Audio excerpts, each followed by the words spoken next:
Untamed is going to be untamed. It's going to be a little crazy. I want to talk to my people. I want to talk to my brothers and sisters. We can have grace and humility in how we interact with other people. Oh, hot dog, look at you. And nobody talked about what's really happening. And let's have conversations about what truth is.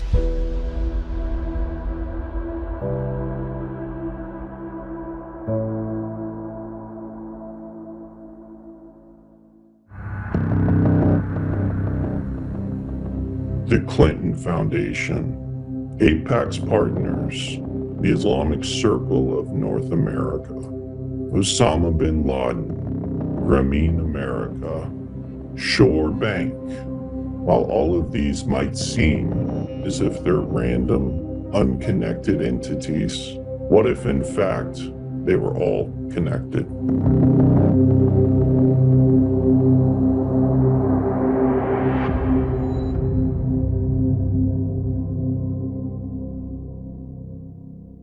Welcome back. It is Saturday. Normally I don't do shows on Saturday, but this is a pretty important set of information we've been working on for a long time, and our analyst slash whistleblower slash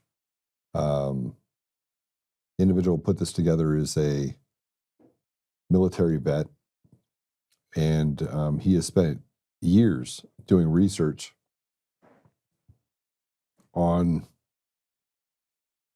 the systems that run our elections, how they're all connected, what they're connected to, and we're going to bring a lot of receipts. Now, this is a lot of information that you're going to take in, so we're not going to get it all done in one episode. But what I will tell you is that what you're about to hear is 100% accurate, every bit of it. And there'll be some stuff that we'll clean up as we go along that, to add information. We're going to use a mind map that'll kind of show you what the connections are between the two, or 3 or 5 or 10, or in this case, hundreds. But I'm not going to waste any more time. I'm going to welcome B to the show.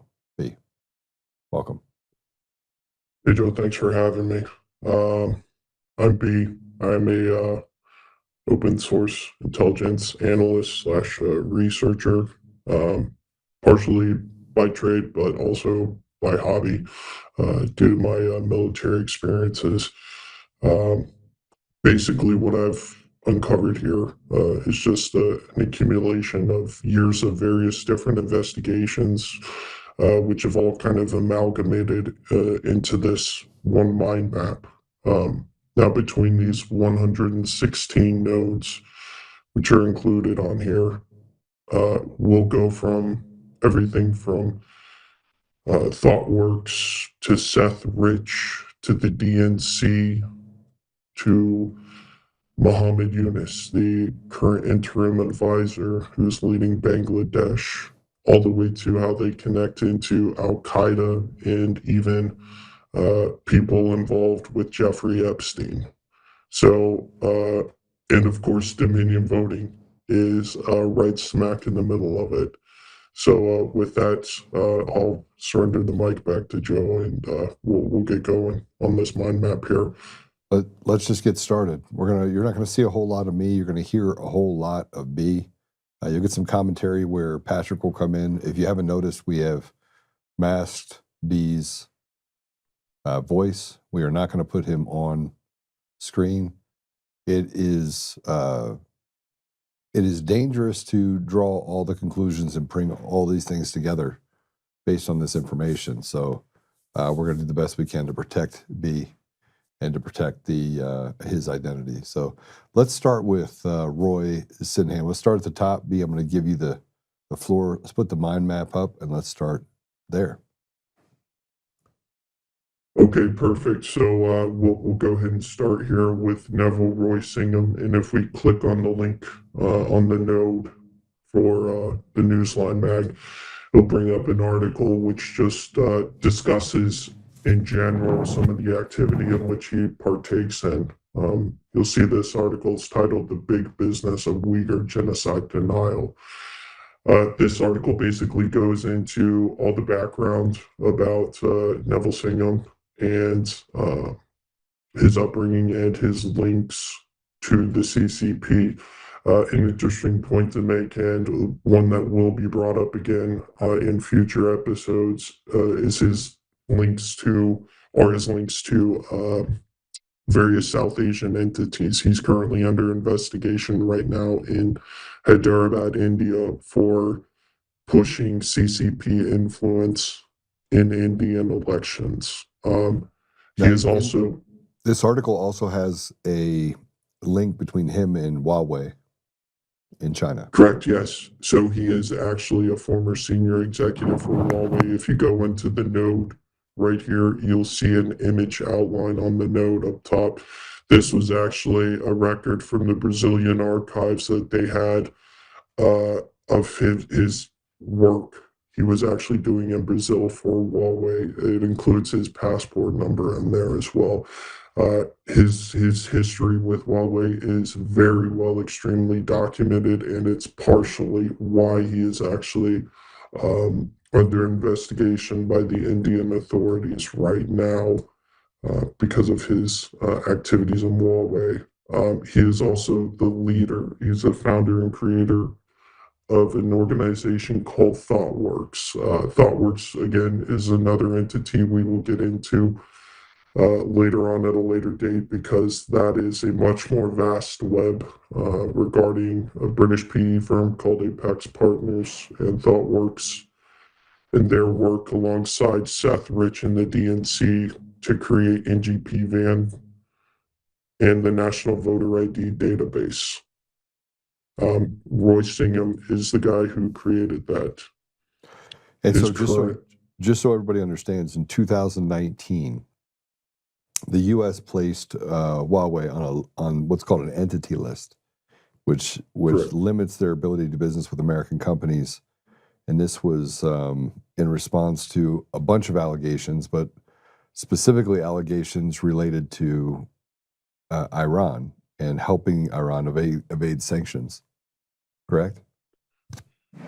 Correct, yes. If you actually go into the Beast archives, we can, Mr. Producer, if we can pull up that PDF document for Huawei's entity listing.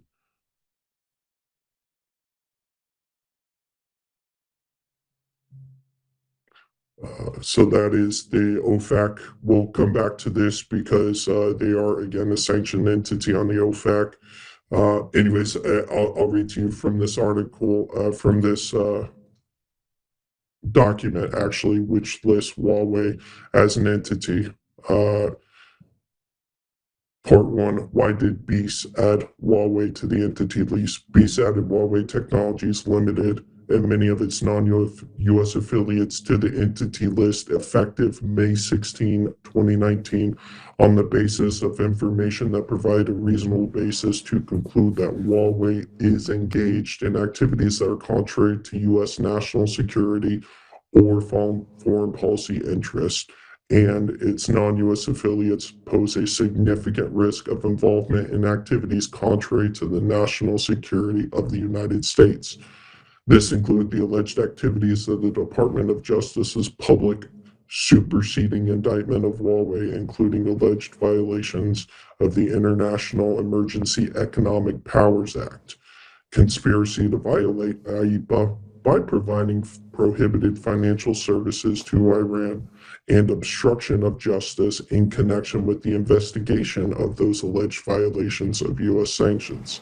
Effective August 19, 2019, BEAS added another 46 non-U.S. affiliates of Huawei to the entity list because they also pose a significant risk of involvement in activities contrary to the national security or foreign policy interest of the United States. So what this document does, it describes in 2019 why U.S.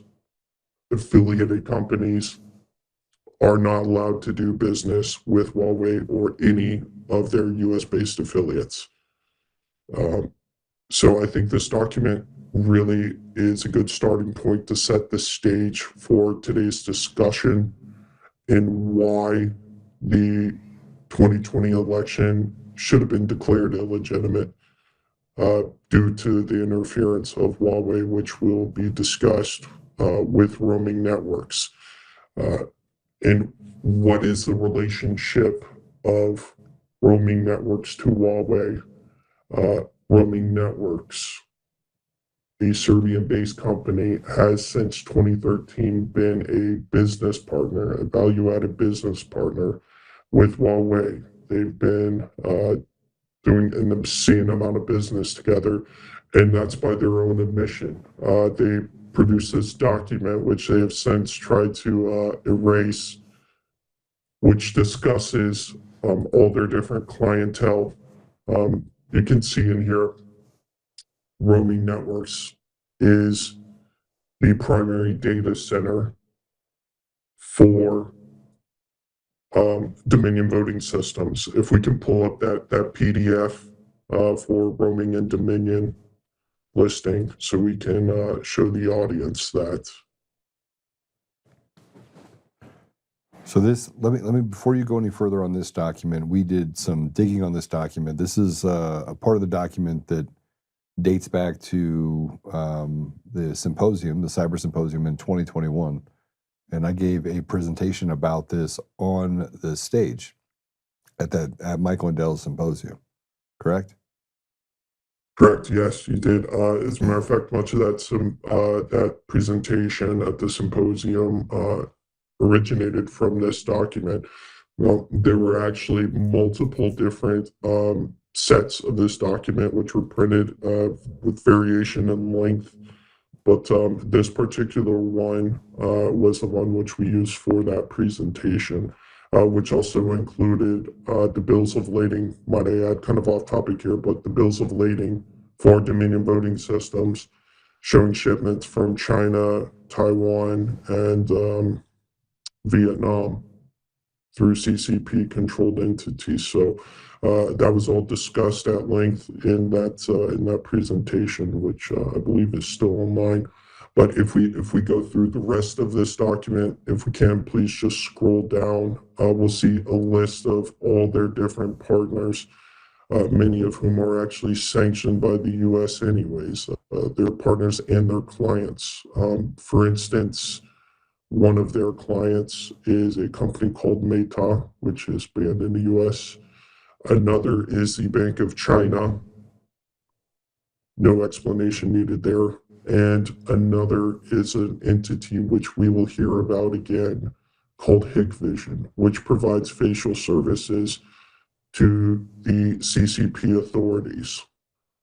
These have been recorded and used at length against not only the Uyghurs, they've been used to subjugate the Uyghurs, but they have also been used in Palestine to track Palestinian movements. So they have a very extensive history. They have a very large footprint internationally, but they are still banned from doing any type of business with the U.S.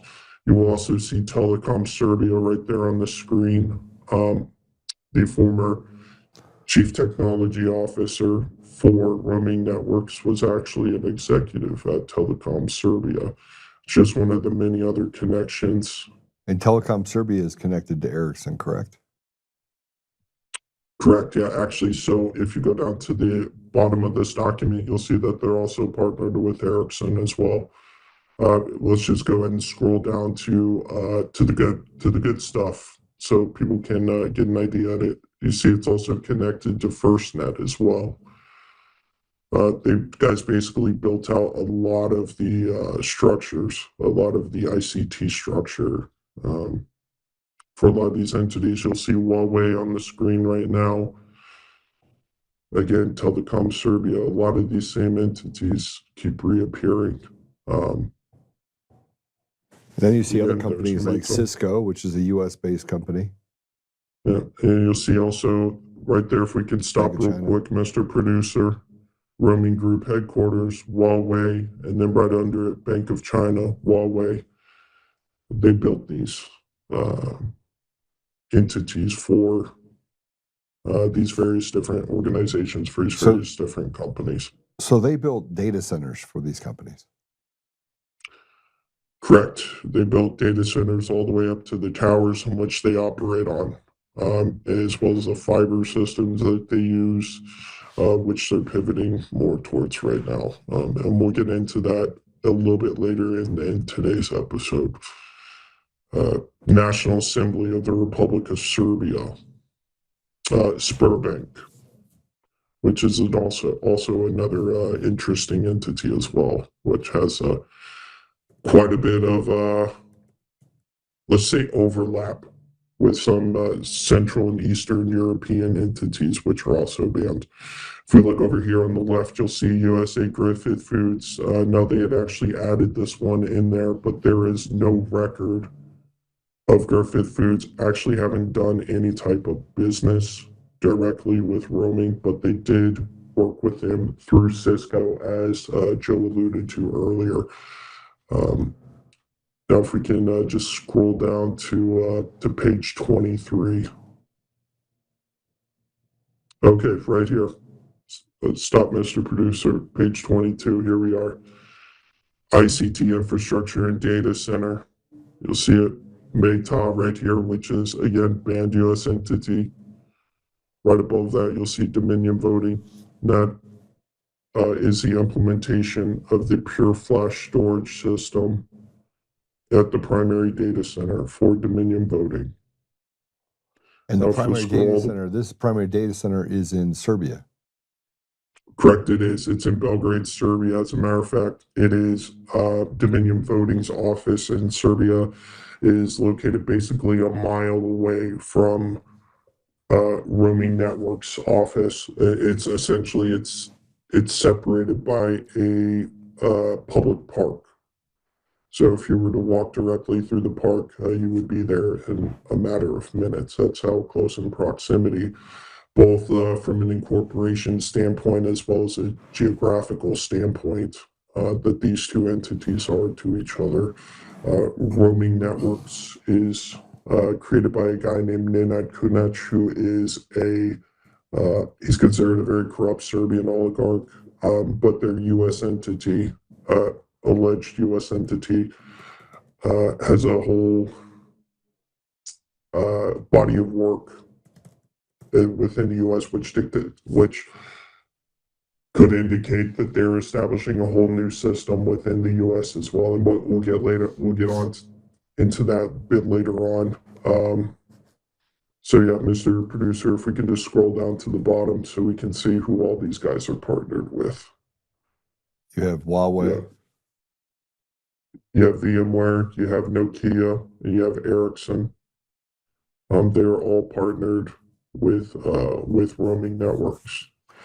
Now, B, this document was a publicly available online document in 2020, Correct. 2021, correct? Correct. Is it currently a publicly available document? No, it is not, and we are going to get to that in just a few notes here. You can see the rest of their affiliates down there, and if you look very closely down at the bottom, you will see that they are located in Belgrade, Serbia. Yeah. So again, we have a Serbian-based company which is partnered with Huawei, does business with Meta, Hikvision, the Bank of China, and which is also in charge of implementing all the storage protocols for Dominion voting. So they called out but 1 degree of separation, right? Correct, 1 degree of separation, and we'll get into a few more of those connecting nodes probably in a future episode. One thing I'd like to point out to the audience is this map is incomplete. So I have yet to add Dominion founder, Chief Technology Officer Goran Obradovic to the map yet, but he is another Serbian connection to it. He is one of the original patent holders for Dominion voting in Canada. His name is all over the Dominion patents in Canada, and we even have documentation of him presenting the architecture of Dominion voting systems in Belgrade in 2003. He was also the former president of the Canadian Serbian Association. And as we'll see, that's not the first time that a Serbian Canadian connection to Dominion will rear its head, will surface throughout this investigation. So with that, we can get back to the mind map here. If you go down, we can see it's not publicly available. So we're going to talk about that a little bit further on. Correct. Yes. So when we get down to that node, we'll see that. So if we go right here, you can actually see Huawei, the press release. If you click on this, the sanction, that will take you to Huawei's sanction. They have 4 entities listed. This is just one of them. And you'll see it's effective from 2021 and 2022. And again, this is just doubling down on the fact that they should not be doing business. Dominion Voting should not be doing business with them. And as such, I would posit that Dominion Voting is illegally conducting business in violation of these sanctions. But let's not get ahead of ourselves. Yeah, so I do want to say this. Scott Lundbecker, who's the CEO and the founder of No Inc., purchased Dominion Voting Systems just less than a month ago. And in that purchase, there's something to be noted about him, is that he participated in the Kosovo elections in 2010. And so he has Serbian ties. And in 2017, best I can tell, he also was a part of Serbian. He has quite a few Serbian connections specifically. Correct. Yeah, he did. And if I'm not mistaken, he did that as a Republican too. Well, he said it's easy to say or something. I mean, that's pretty easy. Well, I think at the end of this road on this mind map, I think a lot of people will see just how complicit the Republican Party's been in a lot of malicious and activity and malfeasance globally, and that their hands are not much cleaner than the Democrats. So, but time will tell. Let's just go through the evidence and draw our own conclusions from there. Mr. Producer, if we can go and click on the roaming networks node, so we can go there. And again, this is just based off of the documentation which you presented at the Cyber Symposium.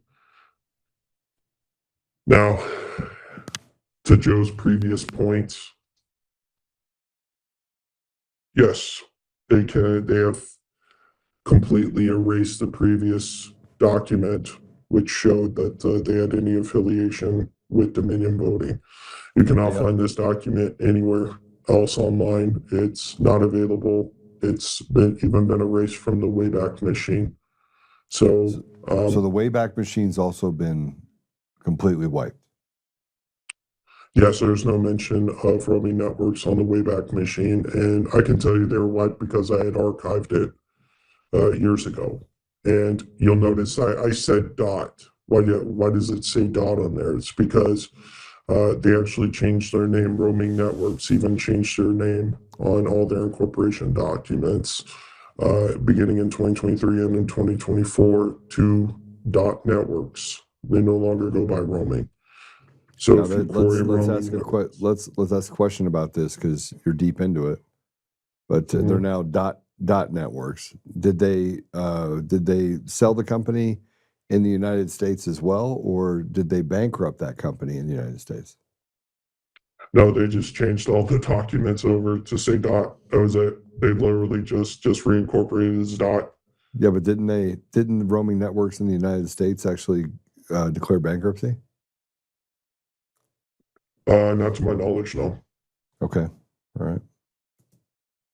But if we go over here, so roaming networks and dot, we're about to see. I mean, they're effectively just the same thing.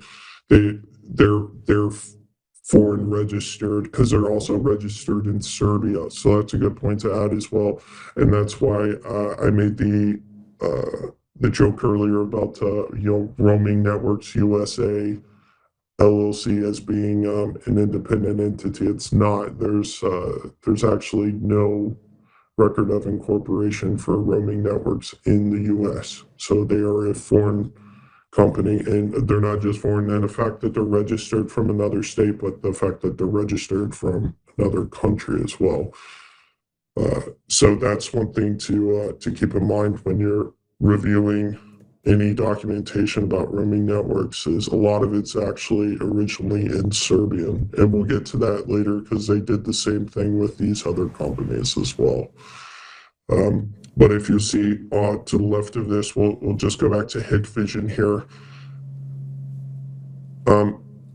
This article from Hikvision basically describes how they're being used to, let's say, subjugate the Palestinian population, and they're also used coincidentally against the Uyghurs as well. So within these 3 or 4 nodes alone, we've got one guy who's bankrolling the CCP's denial of Hikvision being used to subjugate the Uyghur population. But the companies which he does business with are the ones who are actually providing that same surveillance equipment to the Chinese Communist Party, among other people, to conduct said surveillance. So it just really goes to show you how transactional and hypocritical these people are. But with that, so if we go over to the right, actually, of roaming networks and dot, I included this. This is the ISO certification. If we go over to the right, Mr. Producer. So you'll see that they're actually certified, and I included this because I wanted to show that their whole infrastructural architecture is based out of Serbia. To the point where they even have to get their certifications from Serbian entities. In this case, the CKPI. If you'll see the node, it's the name that's spelled out there. I'm not even going to attempt to say that because I do not speak Serbian. Okay, so if we move on past the ISO, let's go down to Nikola Petrovic. He is currently listed as the CEO of Roaming/Dot Networks USA. And you'll see this interview here. And you can translate this interview from Serbian into English. And you'll learn a lot about their footprint and their setup within the United States. Okay. So if anyone has interest. So just so you know, Nikola Petrovic, so in 2023, Roaming Networks USA filed bankruptcy in an Illinois court. Here's the document. Okay. Yeah. I think I remember seeing something about this now, but and remember, if you look at Chicago Heights and that address, that was the warehouse address that in 2020 we went to, and no one was there. No, we went there, and it was above a it was above a building that did wiring. Yeah. But there was no one in Roaming Networks. And when I asked the guy downstairs, it was Roaming Networks upstairs, he looked at me with 3 heads and said, "No, there's nobody there. There's no company like that here." Yeah, and they've got kind of a weird model that you'll see with fiber and tower equipment. Yeah. You'll see it in reciprocity throughout the rest of this presentation. Sorry, not in reciprocity. You'll see it repeatedly throughout the rest of this discussion. So if we go over here, we look at Nikola Petrovic. He's the listed Roaming.Networks USA CEO. And this is also the same on his LinkedIn. He still has that publicly available. It's the same as well on his Rocket Reach, and every other entity, database out there has him listed as being the CEO. It also has him listed as the CEO of Apex Fiber Solutions, which look at over here. If we click on this node, you can actually see the Florida incorporation in these names on these incorporation documents. You will see repeatedly throughout the rest of this presentation as well.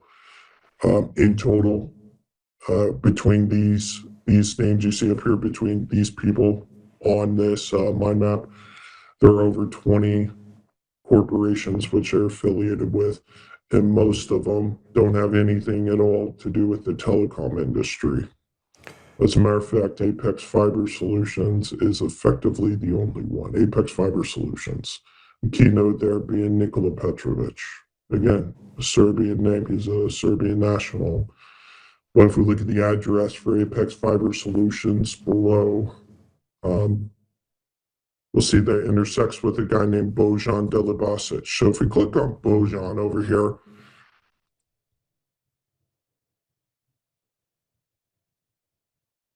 if we click on Bojan Delibasic on the background on the image node, on the node for the incorporation paperwork form, you'll actually see Bojan is the CEO, the corporate officer actually of multiple different entities: True Dispatch, MG Truck Center, Apex Fiber Solutions Group, AFS Equipment, as well as Alina Holdings. And we'll get down to Alina Holdings here in just a moment. Now, if you click on the link actually for the node, this will actually take you to a real estate transaction detail where he sold his house in Florida for $5.1 million. Now the address for that house is 13999 Old Cutler Road in Florida. So that's how we know these are also his incorporated entities up here. Again, it's just multiple data points pointing in one vector. So, and then you also have a you also have a company called Maybach, right? correct. It's a Yes, very large trucking company.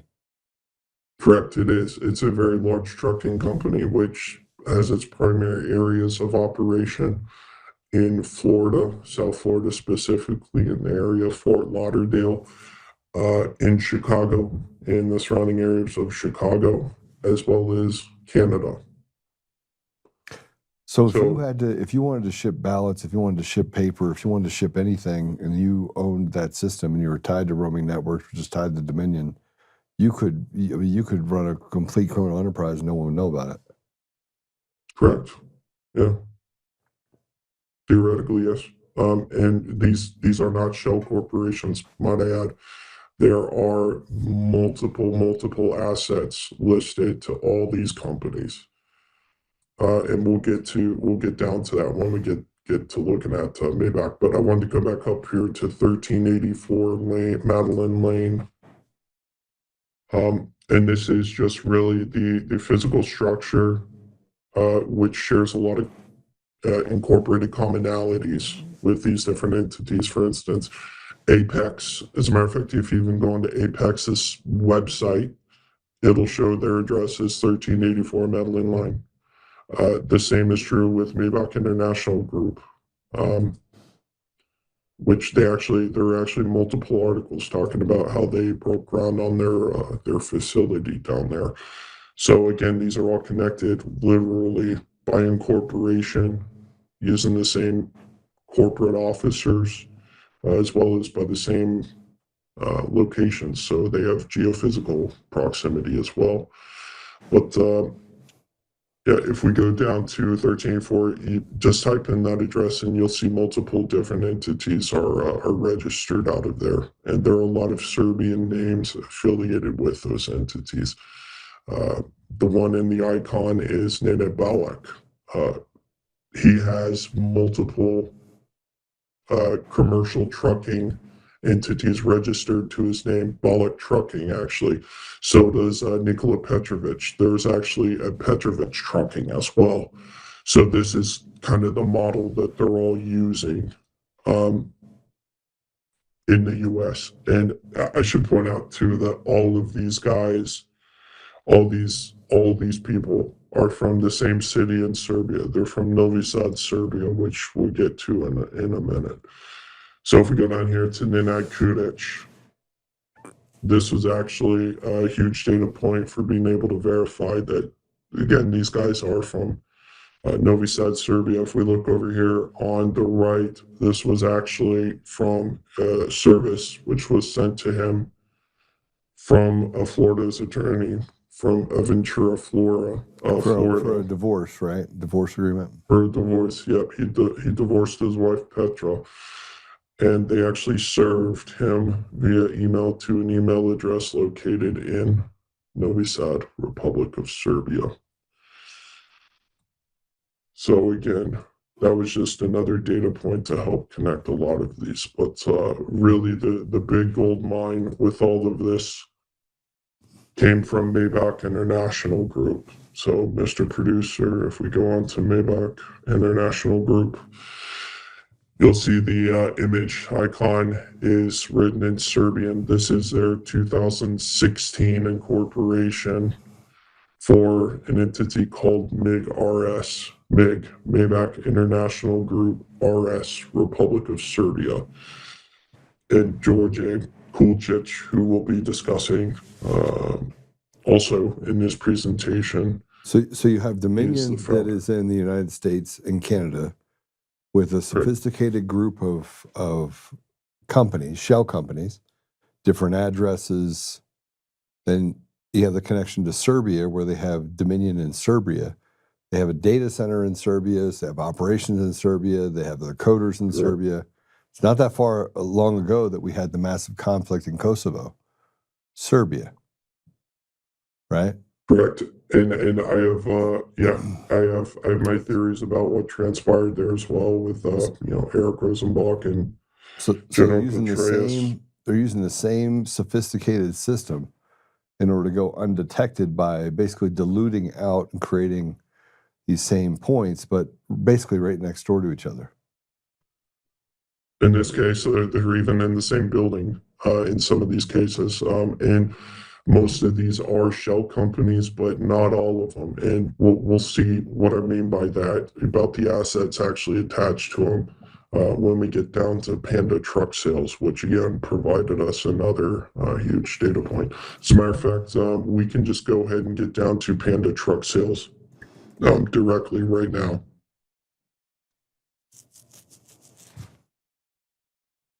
So in this document, these were actually part of the incorporation documents in the state of Florida, but I found some transactions where Panda Truck Sales had actually sold vehicles or transferred vehicles over to Maybach International Group.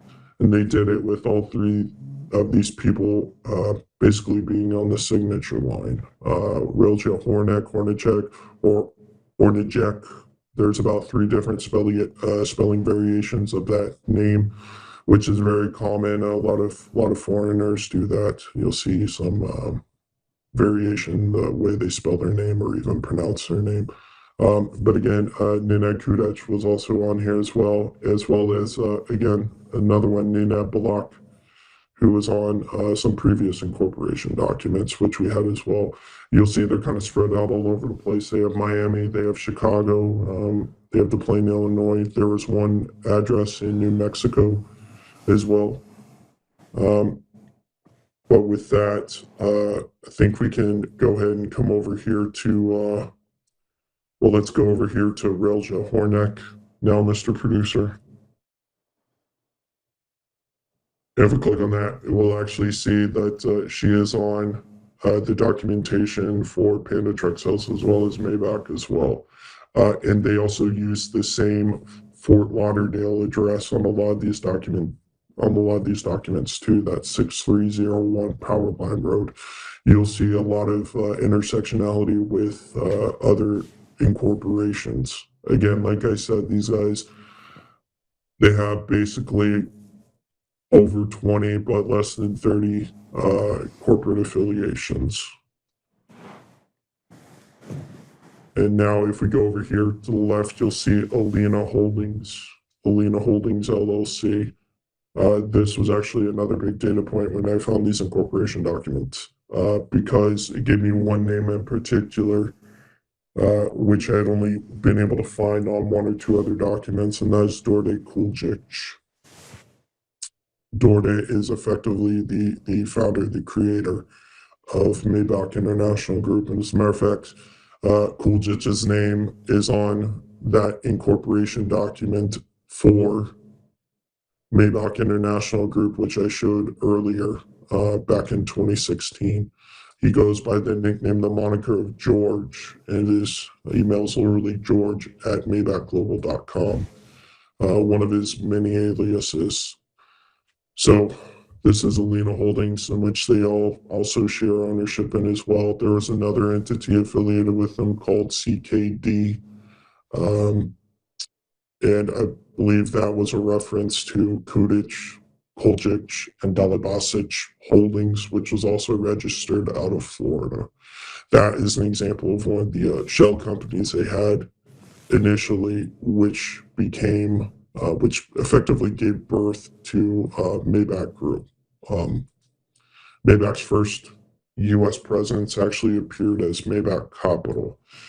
And again, all these guys are out of Novi Sad, Serbia. So, Mr. Producer, if we go down to Dorde Kuljic and click on his name, we'll be able to find out a little bit more about him as well. So he was the founder of the Maybach International Group. He's the son of a Serbian transportation oligarch. He attended primary school in Switzerland to the tune of about $60K a year for room and board before moving to NYC in the 2010s. He dated for 5 years a woman named Anastasia Raznatovic, who is a famous singer in Serbia. She's also the daughter of a famous singer. And we'll get to her father in just a second, and I will kind of round this out for today's presentation. We'll bring you back home to Singham afterwards, but want to include this in here as well because of if anyone had questions as to whether or not these guys were part of some organized crime or affiliated with organized crime in some way. Yes, they are. As a matter of fact, and Anastasia is really a key link to that. I should also note that he is no longer dating Anastasia, but they do share multiple residences still, even though he's married to a woman he met through Anastasia, and they now have 2 kids and live in New York City. So if we click on Anastasia's node, you'll see she's the singer of a very famous Serbian singer named Cheka. And she's also the daughter of a guy named Zeljo Arkan Raznatovic. Now, the reason I know that they were together, because if we click on the link, this will give you a whole episode, like a whole story about how they're all connected. If you go and you look at George's link as well, you'll see. Oh, it's not there anymore, but that's interesting. Anyways, you'll see up here in the picture, the image node picture, that's you have George here on the right. The middle is Anastasia, and on the left is Cheka. Mr. Producer, if you can pull that one up for Anastasia. Yes, so on the right you have George Kuljic, and there's not an actual photo of him which existed prior to 2016. And this is just an article from the Mirror discussing Anastasia and her family and who her father was, who we'll go with at the end here next. This is the Archon. Yeah, this is Archon's daughter, and they're discussing how she, still lives like the lavish lifestyle over in Belgrade, and she has. So George Kuljic, even though he's basically spent a lot of years in America, he still has a huge, famous kind of cultish following in Serbia. But there isn't a photo of him online basically prior to 2015, 2016. Part of that was probably because he was living mostly in the U.S., but also because of his father's connections. Novi Sad, Serbia is actually really the hub of organized crime in Serbia. And that brings us to Archon. And we'll end it there with him. But let's click on Archon. Again, you'll see the photo of her, but within the encyclopedia, within the link there, if we click that, it will just give you a bit of a background as to who he was. He was a Yugoslav warlord. He was accused of and actually convicted of ethnic cleansing, as well as gun running, extortion, organized crime. Um, One interesting characteristic of Serbian football is that almost all the teams are owned either directly or indirectly by organized crime. And Arkin was no exception, as he owned his own team as well. But he was considered a henchman for Slobodan Milosevic and was a keynote in all forms of corruption throughout Yugoslavia and afterwards, all the way up until when he was assassinated in 2000. So again, when we look at this from a 30,000-foot view, you have a Yugoslav warlord whose daughter was dating the business associate of the guy who's running Roaming Networks USA, which is connected to Dominion voting. And Dominion voting being also connected to Huawei, connected to, and if you look back and you look at the way that they've done things, even dating back to Smartmatic days when they owned Sequoia voting systems, and you pull, and I know we're not going to get to it today in this, and as we start putting these different pieces together, I want you guys to know that they'll say, oh, that they're so what, they're connected. That doesn't mean they did anything wrong. Yeah, it does, actually. It does. Yeah, and for all the naysayers who say that that connection is just circumstantial, no, it's not. Smartmatic and Dominion are both listed as creditors to Sequoia voting and Sequoia's bankruptcy proceedings. And the Sequoia bankruptcy, the interesting part about the Sequoia bankruptcy specifically is that intellectual property was retained by Sequoia, and Smartmatic and Dominion both gained in the bankruptcy access and use of that proprietary information and IP. Correct. So you and then we're going to get in later to ES&S and its connection. So all of the system architecture in every system is based off the same fraudulent systems that allow for them to steal elections across the country. Yeah, and we'll get into the British role later with Apex Partners, but it's also worth noting that NCC Group now holds in their portfolio as a third-party escrow agent, Dominion Voting and ES&S. So the source code for Dominion Voting and ES&S are controlled in escrow by a British defense firm called NCC Group. But anyways, just to kind of round this out and bring it back, next we're going to be pivoting to other connections, which Neville Singham has. So on one side we have ThoughtWorks and the technological aspect of it, but on the other side we have the activist aspect of it, and he is the founder and the funder for the Party for Socialism and Liberation. He's also married to Alicia T. Singham Goodwin, who actually sits on the board of the DSA New York City Steering Committee along one Zoran Mamdani, who we will also discuss at length in future episodes. So who's also connected to Antifa, who's also connected to, to the Muslim Brotherhood. And this is all documented. It is a sophisticated web of people. It's organized crime. It is. And one thing to understand about organized crime is, the 90-10 rule, as I allude to, 90% good or legitimate, so they come under the 10% illegitimate. And these are no different. But yeah, he actually, while he was at Bowdoin University, he actually wrote an article effectively professing his love for the Muslim Brotherhood and how when Morsi and the Muslim Brotherhood fell while he was in Egypt under the Muslim Brotherhood rule. He felt he had to leave the country because he couldn't wear his beard. He felt he had to shave his beard because he would be targeted for being a Muslim Brotherhood supporter, for being what we call Ikhwan. So, with that, I think we'll leave that all for future episodes. I think we're probably reaching the point of information saturation for the viewers out there. So, let's let them fester and kind of ponder some of the information presented in this episode before moving on. Here's a question for you. Are we going to be able to put the documents, roaming network documents, and all the things we have, the mind map, is that accessible so people can get ahead of this if they want to? Well, the mind map is publicly available. Now,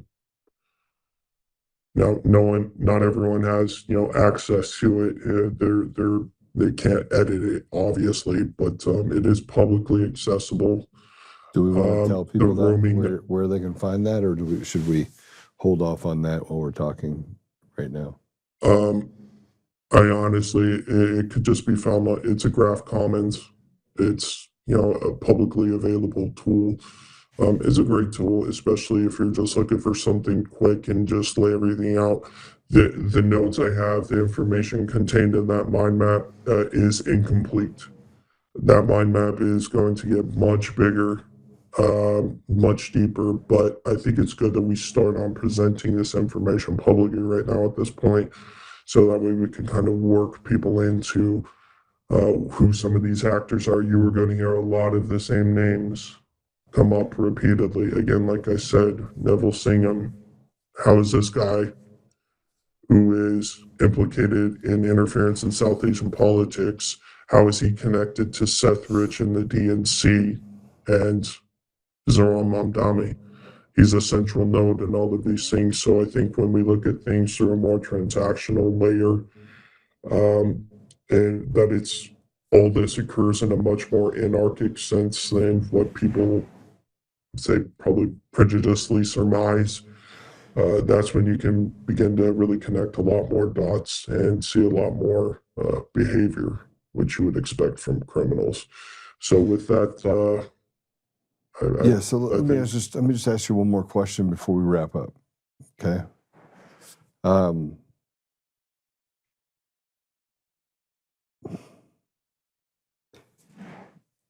There's a central piece to this dating back to 2021. I interviewed a guy that was tied to Fox IT, which is a CIA front.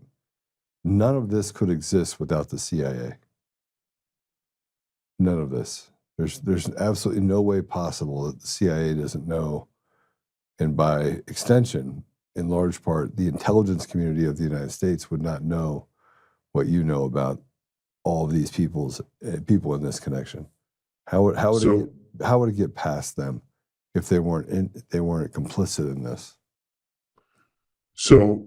It's interesting you mentioned that because I've spoken with people who have experience, let's just say connections to the IC community, and the general consensus is that they either turn a blind eye to something like roaming networks, or roaming networks is what they refer to as an OGA, which is other government activity. Yeah. An interesting point about Fox IT that you mentioned, because again, we have those payment receipts for Fox IT. Fox IT is owned by NCC Group, that escrow company I just recently mentioned, which holds the escrow accounts for Dominion Voting and ES&S. They too own Fox IT. And that's a known. Okay. What's that? As publicly available information. They actually just recently acquired Iron Mountain Eagle property, which held ES&S's source code. And the reason I know that is because it's listed inside of their Vancouver RFP. when they were bidding for the elections in Vancouver. So these are all publicly available documents. You just have to know where to find them, and that's where the open source angle comes into all this. But that's also why I wanted to include a lot of the links within the mind map itself, within the graph. So you can do your own research, and it can take you down a rabbit hole pretty quick. Well, yeah, I mean, the CIA is listed on the mind map. They have a very extensive involvement in some, just say, CD activity. But there's probably the biggest factor in all of this, which I found was the microfinance angle, and we'll be able to get into that in the future because that's basically how they launder everything now, is through microfinancing schemes. Say And it I will isn't be so. able to. Oh, I mean, at the onset of the episode, I discussed a guy named Mohammed Yunus.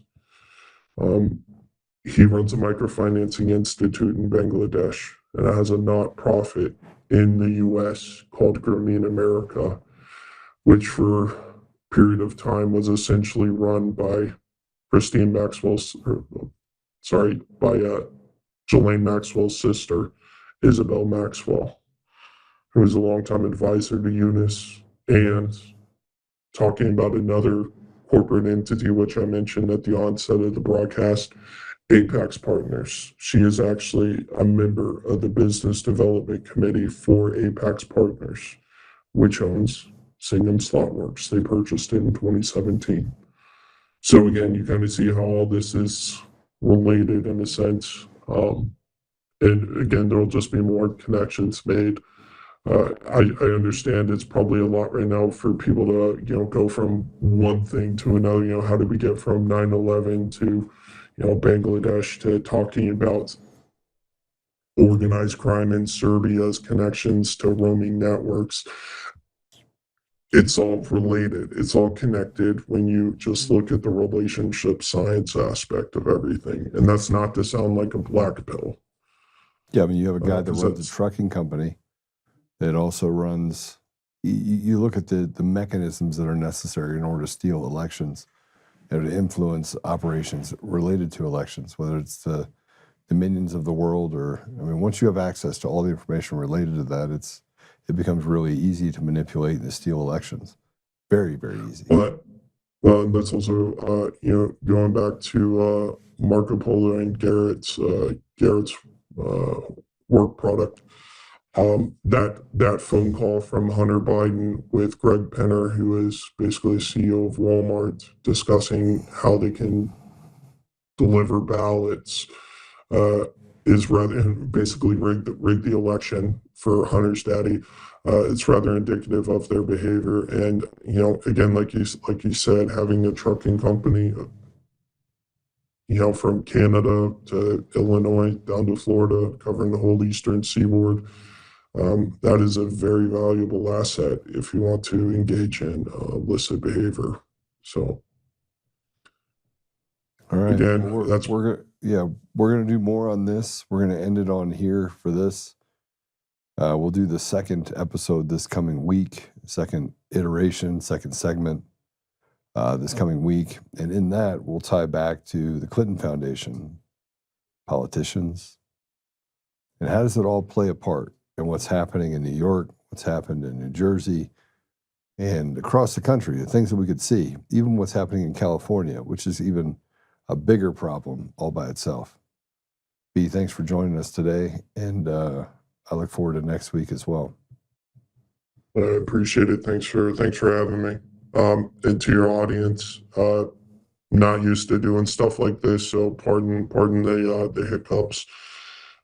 This is just a new experience, and definitely something unique and never really done before. So bear with us as we iron everything out. I appreciate it. It's a lot, though.